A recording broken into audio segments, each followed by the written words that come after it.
Ladies and gentlemen, everyone's gone silent, that's great. We've now come to the very hard part of this 80th anniversary conference, dealing with money, the sordid business of making money, or as the programme puts it, enhancing Australia's prosperity. Well, in 80 years, Australia's been a very prosperous country. And so I'm not going to go into the history of that. I'll give you an economics lesson. But we all know that we're in changing times at the moment. The whole issue of investment in mining and resources is undergoing a period of change. Agriculture is looking to new opportunities in new markets.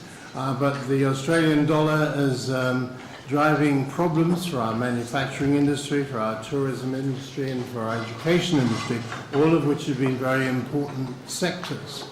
And we don't know what's going to happen, but we know we're in a period of great change. I'm not going to say any more about that, except just give you one little brief anecdote, and it concerns the husband of a friend of mine who's an Australian inventor. Now, I can't identify him because he'd rather I didn't. But this is a man who is a brilliant Australian. He runs one of Australia's most worldwide successful companies. All of you who travel internationally experience his product every time you come back to Australia. And the sad news about him is that after maybe 15 years of building his business, he's thinking of moving to Europe. Not Asia, but Europe.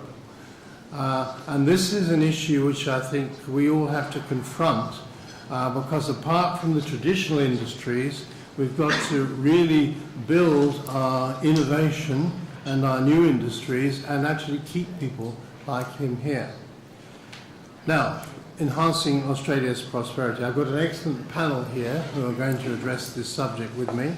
On my right is Martin Letts, who is the Executive Director, the Chief Executive of the Australia-China Business Council. On my left here is Tony Walker. There's so many Tonys. Tony Walker, who is the International Editor of the Australian Financial Review and who was the China correspondent for many years. And then we have the Director General, the Executive Director of the Australian Industry Group, Ines. Yeah, thank you. Thank you. So I'm going to ask each of them to speak for 5 minutes just to introduce this subject, and then we're going to have a general discussion, and then I'm going to invite all of you to take part. So Martin, over to you first. Thanks very much, Colin, and thank you for the invitation, AIA. I must say it is both delightful and also sobering to see so many friends and colleagues, including family friends, dating back to the time that my parents were working in international affairs. It's really terrific to see so many friendly faces here today. I should start with a small caveat. I am CEO of the Australia-China Business Council, but I've only been the CEO of the Australia-China Business Council for about 5 minutes. So please take that into account when you hear my remarks. I'm going to talk very briefly about three sort of main points. One is about economic diplomacy, both abroad and at home.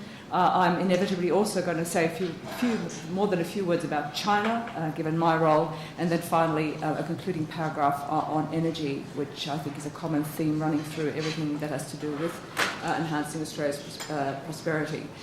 I think it's fair to say that we must take advantage of a critical moment in history where Asia really is the global economic story, the story of so-called global convergence or the Great Convergence. I won't go into explaining these terms, it'll take too much time, but I think we all know what that means. Where critically Australia must be positioned to be competitive to maintain its current prosperity. The Asian story is the Australian story, has become the Australian story, starting of course with the China story and its impact on the region and the world, the impact of the China story. Enhancing Australian prosperity is about using economic diplomacy to shore up The security threats that were alluded to or explicitly talked about at some length this morning, what it might be called a rumbling geostrategic environment, helping to shore up a region when it becomes inevitably noisy from time to time. It's about using our political and economic capital wisely, knowing what we want and what we need and what we can live with at the end. It's about understanding how, even though all politics are local, our future is inextricably linked to external engagement and relationships. And that's not only about us in this room, who are practitioners, understanding it, but also making sure that the wider Australian public understands it. We cannot assume, as the Asian Century White Paper seems to suggest, that the region will remain politically relatively stable, but we can still use this relatively stable moment to build and thicken relationships through greater economic engagement and familiarity to prepare for those tensions which are always lurking. And I note that I'm very assured by Michael Wesley's recent article in the Sydney Morning Herald. He said that spying has made the world much safer for us, so that's an assuring thought. But perhaps more importantly, Alan Gyngell, not so long ago, also spoke about the decade of diplomacy versus the decade of security in the post-9/11 world. And I think that's something that's worth keeping in mind when looking at working on Australian economic prosperity in Asia. Now, the new Australian government has sought to grasp the opportunities, and economic diplomacy is king, despite the fact that Indonesia is the only thing that's hitting the headlines right now, with bilateral free trade agreements a priority for the new Australian government, in particular, of course, in Northeast Asia, China, Japan and Korea. Now, even though as a former multilateralist, I can say with great conviction that there are great advantages for Australia in multilateralism, because not only does it mean that you work on the creation of international binding norms, and I'm thinking in particular in the security domain, but not only in chemical weapons and nuclear disarmament and arms control, but also, of course, through organisations like the World Trade Organisation. And as a middle power, we also benefit from having allies, having people that work with us on generating good outcomes. But there are distinct advantages in bilateral negotiations, in bilateral free trade negotiations, for building relationships and understandings well beyond simply a productive trade and investment relationship. You develop, per force, deeper understandings of one another's economies, one another's cultures, political and social constraints that go into informing your negotiating position and coming to the point where you can reach an agreement that suits you both. And I think that what is also very encouraging, given the fact that I'm now working for a business council, is that the government is proactively looking to engage business and bringing business along on this enterprise. And I thought it was rather interesting that the government, Andrew Robb, issued a press release the other day encouraging businesses to register with the government so that there can always be a group of people that will accompany delegations on these international discussions. International engagement obviously needs to be matched with domestic economic reform, and I'm sure that Ines Willicks will talk a bit about that. So let me briefly turn to China, which is a relationship, which is a keystone relationship for us, and also a keystone relationship for all other relationships within Asia. Timing is everything. The recent change of government in Australia and changes of government in China have created a real opportunity to adopt a deeper and more structured approach to maximise the potential from the relationship, building on what has gone on before. And this should result in a closer working relationship between the new government and business, also in developing the bilateral business relationship with China, especially on the free trade agreement. And even though the free trade agreement seems a no-brainer between China and Australia, given the complementarities, the fact of the matter is that the nature of our engagement with China on the economic front will change from resources-based to something far more complex, where we are not as competitive, in particular in the services area. Our challenge also is to continue to convince the public of the benefits to all Australians of trade and investment with China, and the Australia-China Business Council publishes something called the Household Report, which demonstrates that each year the benefits to the average Australian household of doing business with China continues to rise in real terms, a 51% increase over the past 5 years. I won't go into the details about what Australia and China free trade agreement needs to include, because I think that most of you are familiar with this, and I can probably answer these in some of the Q&A, in addition to which I realise that I'm under some time constraints, so I won't go into any more detail than that, except to say that the importance of dialogue in building our economic prosperity continues to be important, not just at the government level, but also at the public level, as I mentioned, also through 1.5-track dialogues and business dialogues accompanying the critical political dialogue. And we, of course, are delighted that Australia and China will have regular political dialogues. It's very important, though, that the business dimension of that is used to accompany and to thicken and broaden the relationship, to fireproof it against future tensions as they might inevitably arise. Just in conclusion, I want to say that underpinning our prosperity and global prosperity is, of course, the challenge of finite resources and sustainability. Without advances in technology, engineering and innovation that precede economic growth, the zero-sum logic which relates one country's gain to another's loss could lead to a sharp rise in international tensions. I'd like to just recall Rupert Murdoch's 10th anniversary Lowy lecture, where he did identify values, immigration and disruptive technologies as the key to Australia's future well-being. But he said we don't have to worry anymore about competing with people around us producing cheaper moccasins or cheaper wages.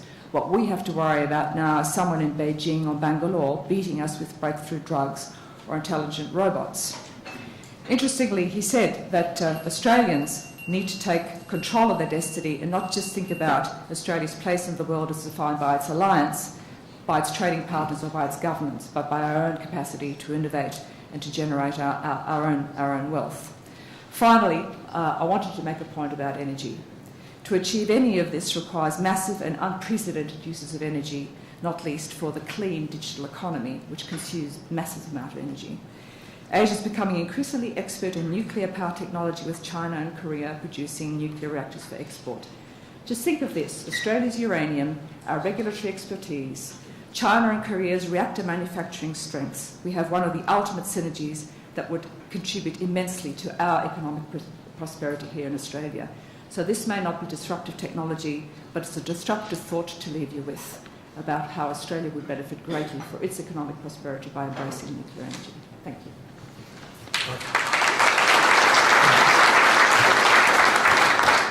Ines Willis, I'll come to you for your take on enhancing Australia's prosperity, please. Thank you, Colin. Thank you, everyone. It's a great pleasure to be here, and thank you for the opportunity. I'll take a slightly different tack and maybe look a little bit more domestically before I look outward. I think it's very clear from a business perspective that we are at a point where we have tremendous opportunities before us, but also tremendous threats, and we need to be able to address both sides of that equation if we are to be successful and to absolutely to enhance Australia's prosperity. This is a story of positioning. We hear a lot now. The new maxim is that we're now well into what will be called the century of disruption, where the world is changing. When you look to our north, the three great economies, India, Indonesia and China, are all growing dramatically, and they're right on our doorstep. And we need to be in a position to take advantage of that. But to do that, we need to be able to grow our economy here in Australia. If we are to really to enhance our prosperity, we need to look into our own backyard first. What's our current situation? Well, we're very well connected to the Asian growth story, those three great economies that I mentioned. We do have good links into there, but you could argue that our business relationship with Indonesia is well and truly underdone.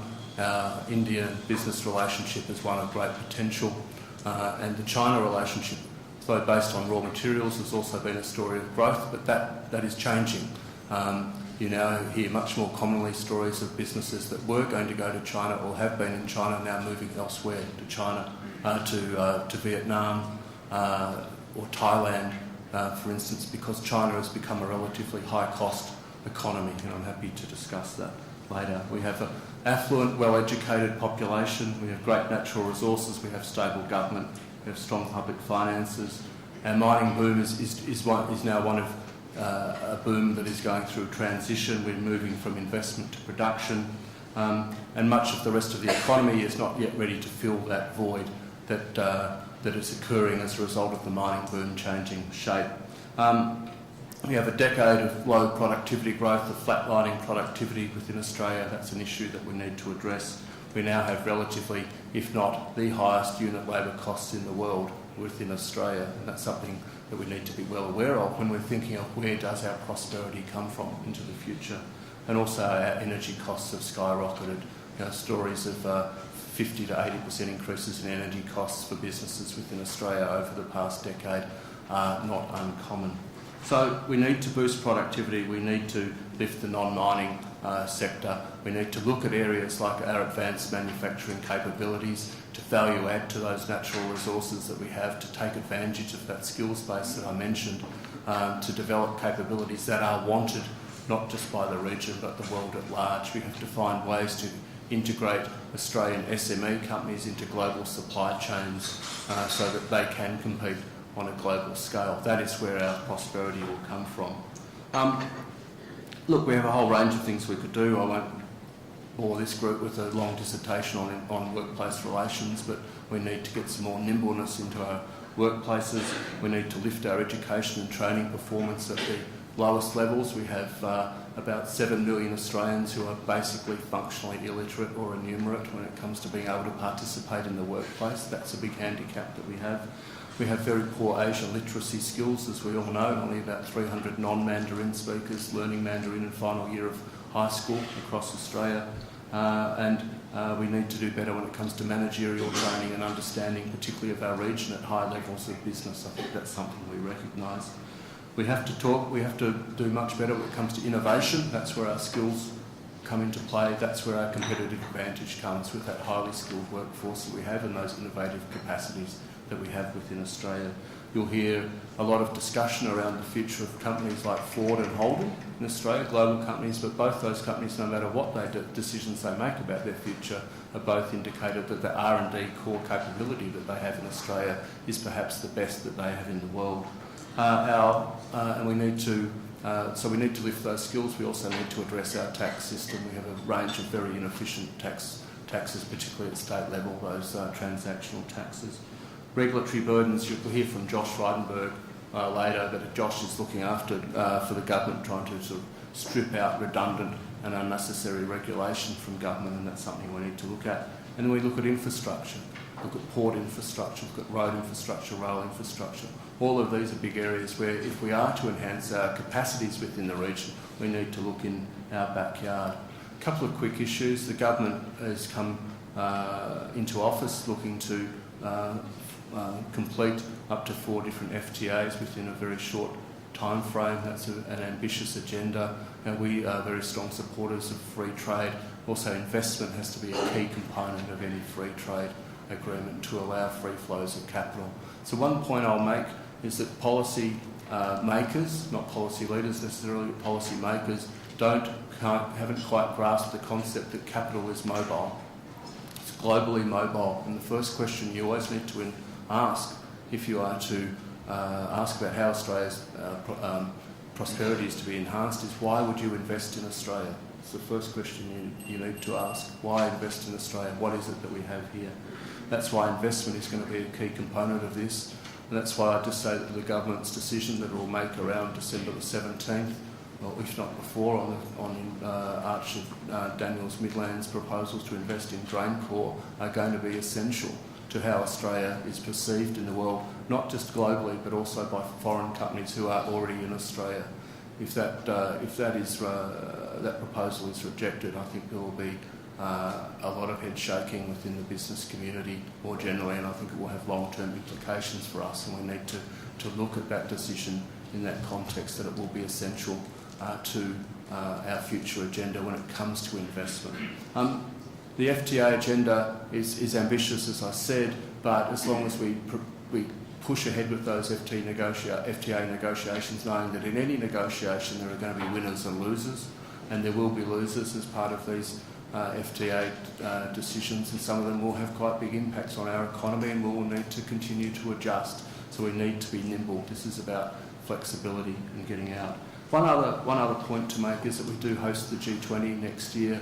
I know I sit on a B20 advisory task force for the federal government. I know there's a lot of scepticism among many people about the value and prospects of the G20, but this is a big opportunity for Australia to reset a global economic agenda, to focus it around growth and jobs, to look at financial services, to look at taxation, to look at infrastructure, and to look at trade, and to shape those agendas. And this is not an opportunity that we should miss to inject some Australian values into those global debates. And that's where I'll leave it for now.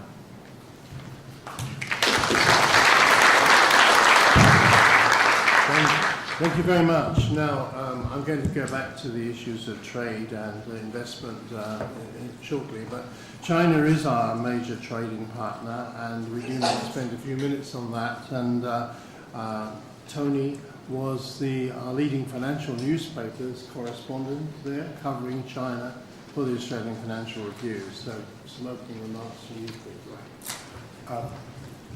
Actually, I represented the Financial Times, but which I think probably we could agree is a leading financial newspaper. But my association with the Financial Review began in 2000 when I was made political editor. I wanted to just pick up a couple of points from the early speakers. First, could I say it's a privilege to share the platform with my friend Martine Letts, with veteran journalist Colin Chapman, and my former colleague from The Age, Innes Willicks. Innes was a great loss to the profession, but he's gone on to bigger and better things, and certainly better remunerated. And not so uncertain in the era of redundancies. I'd just like to, and I'm sorry Josh Frydenberg isn't here actually, agree with what Bob Carr had to say, and I should mention too that I was a Middle East correspondent for the Financial Times for a decade in the 80s and early 90s, when he voiced some criticism of our abstention on the votes at the United Nations on Palestinian settlements. I note that when this new government came into power, Foreign Minister Julie Bishop declared that they were going to restore bipartisan policy to the Middle East. In my view, those abstentions don't represent a bipartisan approach on that particularly sensitive issue. They represent an approach which is tilted towards one side. I don't want to say anything more than that, but I just wanted to note my support for Carr's position on it, Mr. Carr's position on that. Alexander Downer mentioned the matter of Snowden and the leaks via publication of the Guardian newspaper. It's a very complex issue, this. It's an awkward issue for journalists to address, of course. We don't have time to debate it now, because it is so complex. All I would say is that politicians tend to be in favour of the publication of privileged information when it serves their interest, and less so when it does not. Some of the arguments we might note that are being deployed in this current debate about the Snowden matter were also deployed at the time of the publication of the Pentagon Papers. Now, it's a stretch.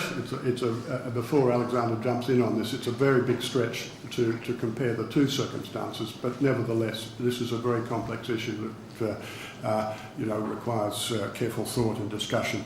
On the issue of foreign investment, I couldn't agree with and clarifying the situation. I couldn't agree with Alexander Downer more. Not always, as he would attest, are we in agreement on various matters, but I think especially where China is concerned, it's absolutely critical that China is made to feel that it is not in any way being discriminated against in comparison with our other trading partners, including the European Union and the United States. We might set aside the vexed Huawei matter, and it may come up in this particular discussion, but I believe that to be a special case. But overall, I think it's critical that we give China a sense of certainty and a sense that they have reasonable access to investment opportunities in this country. Of course, it's complicated because their economy hasn't been fully developed. The status of their state-owned enterprises is uncertain and in transition, so judgments have to be made, obviously, on a case-by-case basis. Now, on the topic, I was a bit horrified when I looked at the topic subject to discover that I hadn't really prepared a talk which addressed it. So I noticed that Russell Trude over there, who's an academic, will mark me down severely for not sticking to the topic. I'm going to talk about my own experience in Asia and hopefully draw some conclusions from that. My own long experience in Asia. I did read the Australia in the Asian Century document last evening just to refresh my memory about its main thrust. I couldn't agree with it more in the sense that I think we have to deepen our cultural relationships with the region, that we have to devote more resources to education so that people are more focused on the opportunities in our part of the world and more knowledgeable about them. I noticed Alan Gingell over there, who I believe co-authored this document, Alan, or made a contribution to its preparation. But I think what's more important possibly than the words in this document is the process that was undergone in the preparation of it.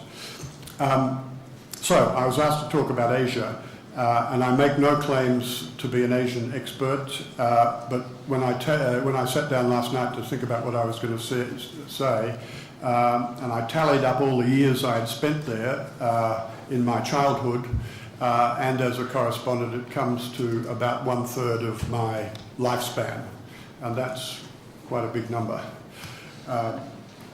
In all, I spent probably about 20 years in the region, and I was a bit horrified, I have to say, when I did that calculation. Could I tell you my personal story? I went to Singapore at the age of 6 weeks on a Catalina flying boat from Rose Bay in Sydney with my mother. My father was the assistant to the governor in the reconstruction of Singapore. We lived in Government House, which is now the residence of Lee Kuan Yew. A few years ago, when I interviewed him, I asked him if I could return to my childhood home, and he said, any time. So I'm looking forward to going back sometime. Off and on, I spent a dozen years in Singapore during a formative period of my life. I played with the local kids, learned a bit of Malay, travelled up country with my father in an armoured car during the Malayan emergency, and listened, as kids do. I did a lot of listening. I would listen to my father and his friends talk about Singapore and Asia, and towards the end of British colonial rule, their views about the fate that might befall the newly independent Singapore when that communist Harry Lee assumed power. I didn't at that early stage know what a communist really was, but I assumed it was something like one of the Banksia boys that my mother used to read stories to me about when we took our afternoon rest. Singapore was going to be the red outpost in Southeast Asia, a sort of Cuba of the Malaya archipelago. Well, it's history now that Lee Kuan Yew took over, crushed the communists and turned his country into a development model in the region. So much for the alarms of the exiting British colonial administrators. I have to say, secretly, I was kind of cheering Harry Lee on as the Union Jack came down. I remember being a bit sceptical about, as I say, about these concerns about what might transpire in Singapore, and had reason to recall them 40 years later when I was correspondent for the Financial Times in China at the time of the British handover of Hong Kong. And we'll come back to that. So that's lesson number one in Asia. Don't necessarily believe what you're told. Hold it carefully up to your examination and scrutiny. Or to employ a Dungism, practice is the sole criterion of truth, or put another way, seek truth from facts. I'm tempted to say something else, but I won't. I learned one other useful lesson in Singapore. At a certain stage, my father was controller of imports and exports. This was akin to being both trade and customs minister at the same time. His clientele included some of the wealthiest Chinese merchants. They were often in our house. I had an opportunity to observe these hongs, or whatever they're called in Singapore, and I remember being struck then by the aura that surrounded these wealthy Chinese entrepreneurs. Taking risks, making money, and more money was baked into their DNA. This was another lesson absorbed for my further edification, future edification, the extraordinary entrepreneurial ability of the Chinese and their capacity for hard work. Let's move forward 20 years, 2 decades during which the Vietnam War came and went and China began opening to the outside world. In 1979, I fielded a phone call from the then editor of The Age, Michael Davey. And I think it's a fair judgment in us that in those days The Age was probably the best paper in the country. You may not be able to make that claim now. Michael asked me if I would like to go, may not be able to make that claim now, if I'd like to go to China. The thought hadn't occurred to me. I was then Chief of Staff in The Age's Canberra Bureau in the reign of Michelle Grattan. R-E-I-G-N, not R-E-I-N. It was then the Fraser period in government, and I think, Alexander, you worked on Fraser's staff, but I'm not sure if you were there still in 1979. You might have embarked on your diplomatic career. Of course, I said yes. So began a long China journey in 2 parts. In the first part, I was correspondent from 1979 to 1983 for The Age, the Sydney Morning Herald and the Financial Times, and I could tell you a million stories about my time as correspondent in the immediate aftermath of the 3rd plenary session of the 11th Central Committee of the Chinese Communist Party. This was an event of unrivalled importance. Deng asserted himself, got rid of the whateverists, and little by little began entrenching an economic reform process. Earlier this week, I spoke at a lunch hosted by Mark Smith of the ANC Bank for Chinese Journalists, and I recalled during that lunch that I was among the first correspondents to go to Sichuan province in the winter of 1980 to report on the first free markets in China. This was the beginning of the process of decollectivization. This was the start of it all. Of course, who could possibly have imagined that 33 years ago, the beginning of the Chinese reform effort would begin on the streets of the capital of Sichuan province with peasants selling their produce in an open market. I thought it was interesting. Fox Butterfield was with me of the New York Times, and whose book Alive in a Bit of Sea was one of the better earlier works by correspondents in China at that time, but neither of us could possibly have imagined that things would transpire as they did. So that's another lesson. Building on my earlier experience in Singapore, never underestimate the Chinese. And I recall debating with my colleagues in the Financial Times in those years who were sceptical about China's ability to transform itself. I had another view. In conclusion, let's move forward another 10 years. I was back in China after a decade in the Middle East for what would prove to be the country's second big reform push. Remember, this was after the Tiananmen Square episode. By this stage, I'd left The Age, or The Age had left me, and I was working full-time for the FT. This was another extraordinary period in modern Chinese history during which reforms laid down by Deng continued to be implemented and China's growth engine gathered steam. It was not all plain sailing, we should remind ourselves. In the mid-1990s, China suffered a fairly severe retrenchment, or solid landing, perhaps not a hard landing. If that happened now, its impact on the rest of the world would be that much greater. That's the point about China's expanding weight, including risks and rewards to us. I'd just like to dwell on one episode before finishing. That was the 1997 handover of Hong Kong to Chinese sovereign rule. A lot of alarmist stuff was published at the time about Hong Kong's days being numbered. It would be turned into a communist version of Guangzhou, or worse. The communists would kill the golden goose. Well, of course, that was never going to happen, as it never was going to happen under Lee Kuan Yew in Singapore. If we've learned anything about the post-Mao leadership in China, it is that it is extremely pragmatic. And you can be sure of one other thing. They know a lot more about us than we do about them. Thank you. Thanks. Thanks very much, Tony, for that historical analysis. Very interesting. And I take from that the old journalist maxim, don't always believe what you're told. Martine, we were told by stock market analysts 10 years ago that Chinese growth, which was then, I think, running around 12%, would go on and on and on. And so all the projections made in the stock markets and everywhere else were that. And then we were told it was going to slump. And now Chinese growth is hovering around 7.5%. And there are two schools of thought. There are those who say it's going to go down further, maybe to 6% or something like that, and those who say, oh, no, because of changes, reforms, and there haven't been many reforms, but one reform only last week was a small relaxation in the one-child policy, for example. It may pick up again. What, in your particular role, is your assessment of where Chinese growth is headed? Because that's key to many of our industries.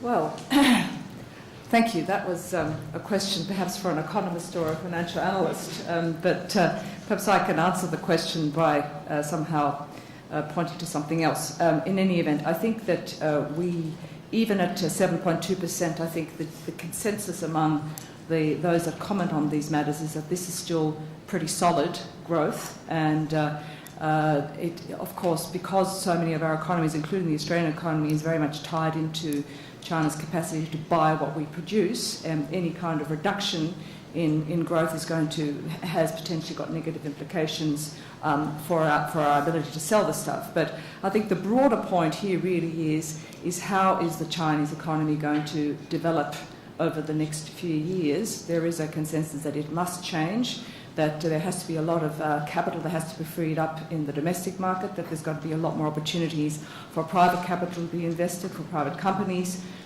for opening the financial markets, but also opening opportunities for private capital and private companies to do business, to become active in China and to generate their own momentum and their own growth. Now, some of the initiatives that were taken at the plenum, including the ability to sell off some agricultural land, that there is going to be some of the smaller reforms are all going to be small steps in the right direction. So I think the broader point here really is how sustainable is China as an economy going forward, and the consensus is that it can't be sustainable if it continues just doing the same things that it's doing now.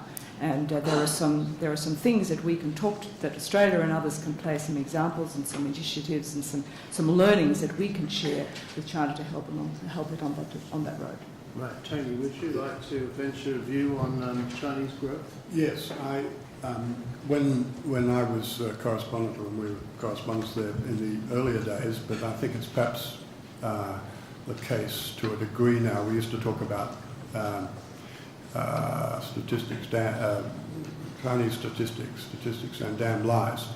I think the growth numbers are probably more reliable now, but it always seems odd to me that they come in very close to the targets that they set for themselves, even if some of those targets seem a bit improbable on occasions. Of course, we've seen them reduce the growth target to around 7.5% growth, which is still spectacular, obviously, in our terms and globally. The question is for China was whether it can keep it up and complete this extraordinarily complicated transformation from an investment-led economic model to a consumer-driven economic model. I think the jury is out on whether it is able or will be able to pull that off. I think this new leadership in China has enormous challenges in front of it to continue this process of transformation. Most of the low-hanging fruit has been gathered, so it can only get more difficult. And they know, of course, that the only way they can continue to inject dynamism into this economy is to continue to open the markets and liberalise that economy, including and especially the financial sector. But there are risks involved, and they are cautious, understandably, because this is a very complex exercise. They would tell you, if you spent very long in China, or they'd repeat to you Deng's advice, cross the river by feeling the stones, so you don't go charging off without being fairly sure that you're going to be able to pull off whatever reforms they're trying to initiate. Of course, the other problem that China has in this period, or in this next period, is to not allow political liberalisation to get too far out of whack with economic liberalisation. So they've got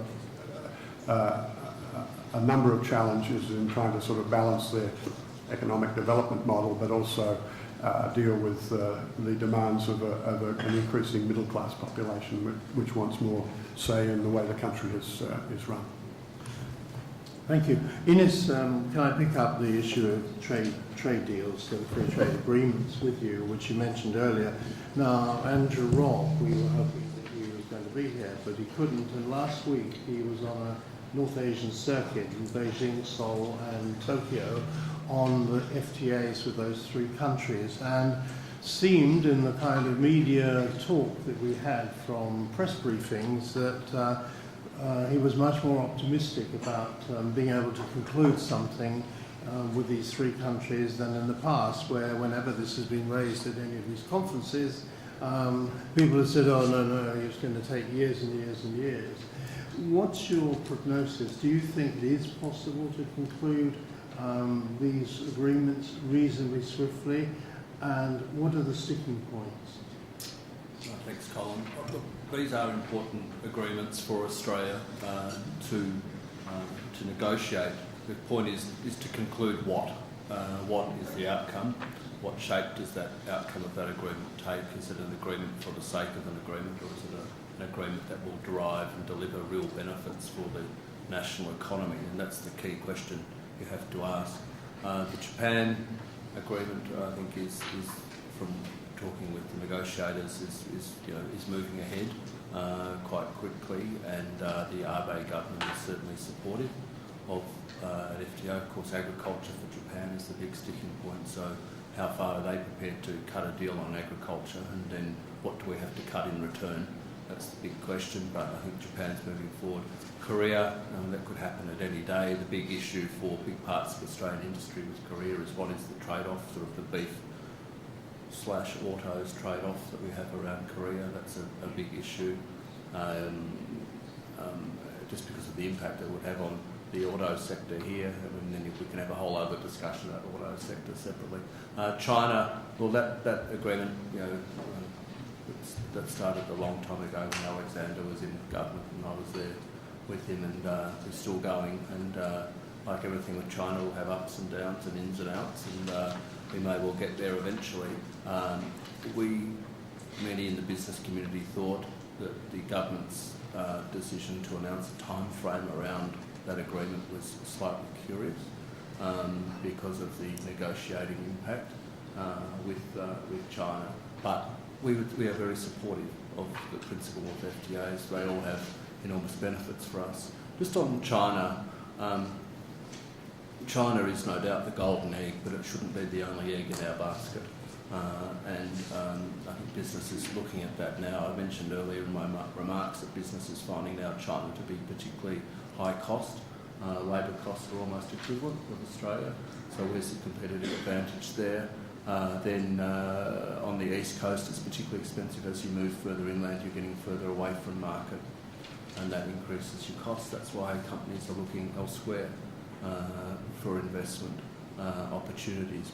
And the Chinese growth pattern, as both Martine and Tony have mentioned, is changing. It's changing from infrastructure to one of consumption. Still, I remember sitting in the foyer of the Peninsula Hotel in China last year and watching a woman walk in and 5 minutes later walk out of the Chanel shop with 6 handbags. I thought that was a quite clear demonstration of consumptive capacity at its best. But the makeup of their economy is changing, and that will have impacts for Australia. We just can't dig up and ship off iron ore at $120 a tonne anymore. That's not going to happen now. It's a volume equation rather than a price equation, and that will impact on our economy for a long time to come. So while the Chinese government has quite deliberately and clearly taken a decision to slow things down and to change the mix, and that will have an impact on us. I remember sitting in this very room at a conference about 18 months ago with a speaker from the Chinese School of Politics and Economics, the Academy, saying, we can get our iron ore from anywhere in the world. What's so special about yours? We can develop our own services economy with relationships with the United States. Would we rather have a relationship with Harvard or with ANU? That was putting it pretty bluntly. What was your answer? He wasn't asking me, he was telling the audience. He basically shocked everyone. Well, you can compete in a whole range of different areas. You don't just have to compete at top tier, of course. But but that's sort of the equation. It's a very competitive economy. That's why an FTA, a good FTA with Australia, will benefit us because it will allow for free flow of capital. Now, the big question I mentioned about China and the China FTA is the investment equation in that FTA, with the Chinese wanting some quite clear concessions around investment, and it's going to be a matter of if the government gives it to them and then under what circumstances the public react to that. Yeah, I want to ask Martine about investment in a second, but can I just ask you one more question about Japan? Because the quid pro quo that Japan appeared to want for any concessions was to wipe out the tariff on cars, i.e. the 10% tariff. Now, that really is going to put the kiss of death, isn't it, into the Australian car industry, isn't it? I mean, it's probably going to go anyway, but they couldn't really survive that. I wouldn't really agree with it'll go anyway, but Toyota have a particularly special relationship with Australia. It was the first market that they entered outside of Japan, so there is a historical market there. The question is about the supply chains into the auto sector, and there's a Productivity Commission inquiry just underway now into that, and that may be a determinant or it may be a post-mortem. We'll just have to see as timing goes on around the decisions that Holden make. Yes, that's what Japan want, and that would also be an impact with the Korean FTA, which would also play havoc with some of the local auto producers here. And that's something that, there's all things you have to balance and weigh up. Where's your opportunities and where's your costs? I just wanted to add very briefly to Innes's remarks about the negotiations with the Chinese. Yes, I think it was a mistake to set an absolute deadline or a notional deadline. They are extremely tough negotiators, and if they think there's some sort of haste about our approach, they'll take advantage of it. I covered the World Trade Organization negotiations that were very long and very arduous and very tough. And the Chinese, I can assure you, played very hardball in those negotiations. And if I learned anything in all those years I spent in China, 10 years, this is one simple proposition. The Chinese will seek to get away with what they can get away with. Martine, coming back to this question of investment, Chinese investment, there seemed to be a consensus from our lead speakers earlier, Alexander Downer and Bob Carr, that we've got to treat the Chinese the same as everyone else. But there is this thorny question of state-owned enterprises. What's your view about that? Should we open the door to China's state-owned enterprises? Should we discriminate in any way against them? We've also got a couple of our own.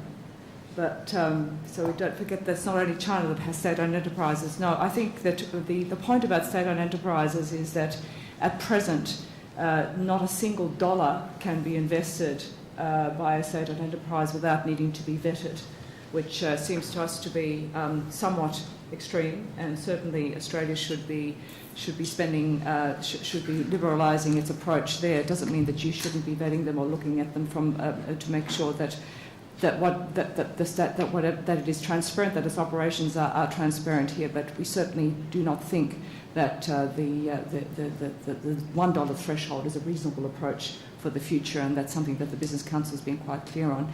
And the other point to make, that despite the argument that not a single application by a state-owned enterprise has been knocked back in Australia, the truth is that there are many approaches that have been made which haven't even reached the formal application stage, because the company has been talked out of even making the application in the first place because it was likely to cause difficulties.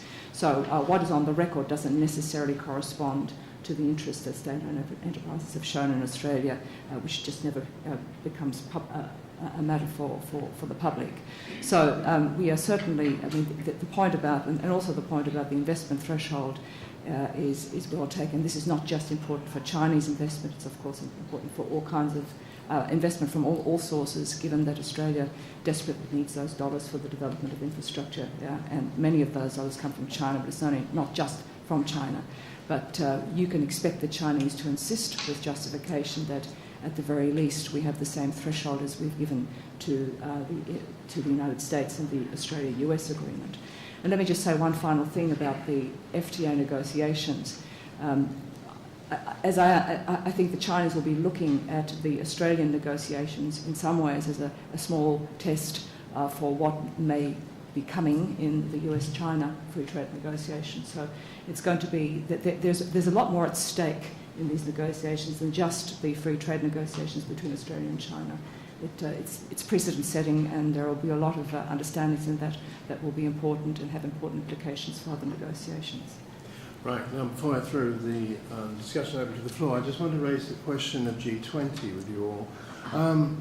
The last government invested an awful lot of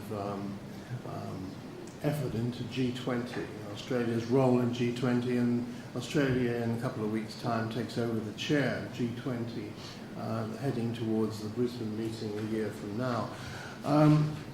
I, as a correspondent, attended a lot of these international meetings where G8s, G7s, I went to the first 5 of them when I worked for the BBC as their economics correspondent, and then the Financial Times.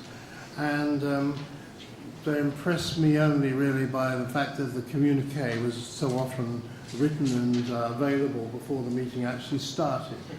And the outcomes of these meetings were always rather disappointing. And I would point actually to the last meeting in St. Petersburg, which I don't think was a huge success. So have we invested too much in this, do you think? Or can we really expect to achieve much from the upcoming round of G20, which starts really for us in 2 weeks' time? Maybe Tony? Yeah. Look, I covered the early sessions of the G20 in Washington in London and subsequently in Pittsburgh. I could see real value in this grouping. Of course, it will not live up to expectations, but these sorts of multilateral institutions rarely do. But I think if you look back at what was achieved around the time of the financial crisis, it proved its value. Now the question is whether that will be sustained. I guess that depends on the work of those of the member countries. What's interesting to me about G20 is not that it's fragmenting, but it's providing a useful platform for like-minded countries within the G20 grouping to pursue their interest if they find they have common interests. For example, I was in Turkey last week and had a number of useful discussions. I saw Paul Kelly here before. I'm not sure if he probably left when he heard that I was going to be on the panel, but anyway. We had useful discussions with senior Turkish politicians, including the very, very impressive Deputy Prime Minister, and Australia, and I see Bob Carr in the back row there, with Turkey and a couple of other, 2 or 3 other countries within the G20 is caucusing on various matters. So I think the process of G20 meetings and also the issues that are being addressed, such as financial sector reform and so forth, I think fulfil a useful function. And of course, there's the other aspect of it that world leaders come to these events and engage with each other and do business with each other. And I think having the larger grouping rather than that moribund smaller G8 grouping is a very, very useful exercise. And of course, from our Australian point of view, it's one of the achievements of the past decade. I think becoming a participant in that grouping. Ines, would you like to add to that? Thanks. Yeah, I sit on the G20, the business, which is called the B20 Organising Committee for Australia, and I was in St. Petersburg. Look, there's a very strong sense that the G20 has lost its way. It's probably lost its way when the French held the presidency a few years back, and then has really not recovered much since then. And there's a great deal of concern that the G20 has lost its relevance, which is deeply unfortunate. You don't want the G20 to become the G-whiz, but that may be what happens. So we have a very clear opportunity here to reset and reframe the agenda. When I last looked, the G20 had 73 different working groups, which is just impossible. So what we're looking to do on the business side is to simplify the agenda, put the rubric of jobs and growth on it with those 4 streams around financial services, infrastructure, tax and trade, and work through those agendas. The reality is that if we don't get it right, the G20 will probably wither on the vine. That seems to be particularly in terms of relevance. It will always be positive from a leadership perspective of leaders being able to get together to discuss major issues, but a lot of the framework, the grunt work that goes on, people will lose interest in, and that would be deeply unfortunate. But the other thing around the G20 that's of concern is follow through. Very good on communiques. I mean, the ambition, we'll see if we deliver this. The ambition is to deliver a one-page communique at the end of the meeting.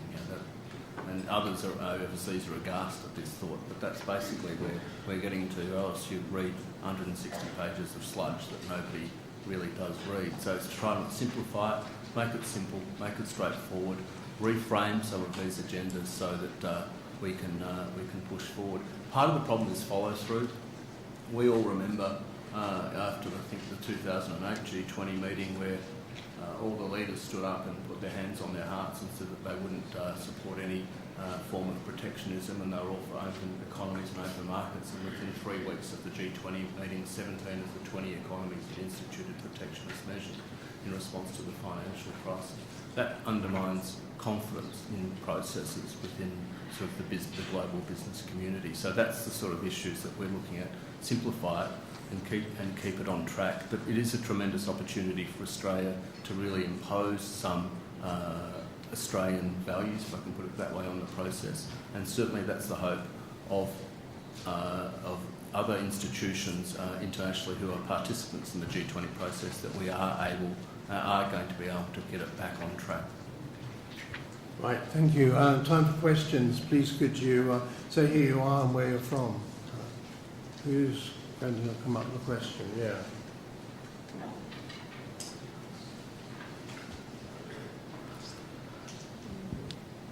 My name's Tom Murphy. I'm from the Strategic and Defence Studies Centre at the Australian National University. My question relates to manufacturing in the automotive industry in Australia. Whether we should just accept the idea of comparative advantage and allow our industries to kind of peter out to make more efficient use of our existing resources and infrastructure, or is it in our best financial and maybe strategic interests to protect the domestic industry and capabilities at the expense of taxpayers? And if we are flogging a dead horse, what kind of a message does that send regionally? Thanks, Tom. A couple of points. Australian government support. There's not a car on the road that hasn't been subsidised by a government in a manufacturing sense right around the world. You're probably driving one. You might not understand it. Germany subsidises each vehicle to the tune of about $300 per taxpayer. Sweden is just under that, about $280. Australia is $17. It's not a big investment. It employs either directly or indirectly about 30% of Australia's manufacturing workforce. It provides an enormous amount to Australia in terms of R&D capability, skills development. I could take you through example after example of employee who has started in the automotive sector, now works in the defence sector or the clean tech sector or the water sector or any others. It's a big developer of skills within the broader economy and the broader community. I mean, we have to make a decision about whether we keep an automotive sector here or not. And if we do make a decision to let it go, and that won't be a decision taken just by government, companies will make those decisions, then we have to work out what replaces it. Where do we pick up those skills? Where do we pick up that R&D capacity? Where do we develop the economy of the future? Now, you might look backwards and say, well, we support it. Yeah, we do, but so does everyone else, and we just need to make a very clear strategic choice about if that's what we want or not. Now is probably a good time to make that decision. What message does it send? Well, you've got to be realistic and not naive. Every government in some way supports industry within their country. That's part of what government does. This protectionism will support everywhere you look, whether it's through frameworks, whether it's through taxation arrangements, whether it's through a whole range of other perspectives. So we're no different to anyone else in that area. We just need to make some decisions around what we do. If the decision is to withdraw government support beyond 2022, well, then we need to work very quickly on what replaces it. Right, thank you. I've had a signal from organisers that our next speaker is rushed in from Parliament, so I'm afraid I'm going to have to wind this up at this particular stage. And just thank our panel here, Martin Letts, thank you very much. Tony Walker and Ian Phillips, thank you very much indeed for your contribution.